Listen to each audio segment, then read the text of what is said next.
గత ప్రభుత్వంలో 60 నెలల్లో డజన్ల కొద్ది కేసులు పెట్టుకుని కూర్చోవాలి. ఇక్కడ డజన్ల కొద్ది 20 గెలిచిన రోజు మరుసటి రోజు నుంచే ఈ పార్టీలోకి గెలిచిన పార్టీలోకి రావాలని చెప్పి చాలా తాపత్రయపడుతున్నారు. వాళ్ళు గుర్తించండి. మా చిన్నాయన కొడుకు అవుతాడు, మా పెదనాన్న కొడుకు అవుతాడు, మా మామ మా బామ్మర్ది బంధువు అవుతాడు అనేసి దయచేసి చేర్చుకోవాలి. ఆలోచన పక్కన పెట్టండి.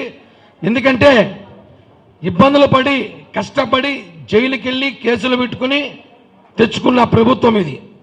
ఎందుకంటే ఇప్పుడు వాళ్ళు అప్పుడు వాళ్ళు ఎప్పుడు వాళ్ళే ఉంటే మనం ఇందాక చెప్పినట్టు వేరే రాష్ట్రం పోవాల్సి వస్తుంది.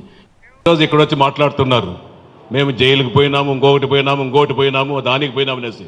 ఎందుకు జైలుకి పోయినారు అనేసి వాళ్ళని ఆత్మ విమర్శ చేసుకొని మాట్లాడేది ప్రతి ఒక్కటి కూడా ఆచితూచి మాట్లాడాలనేసి కూడా నేను ఈరోజు సందర్భంగా తెలియజేస్తున్నా.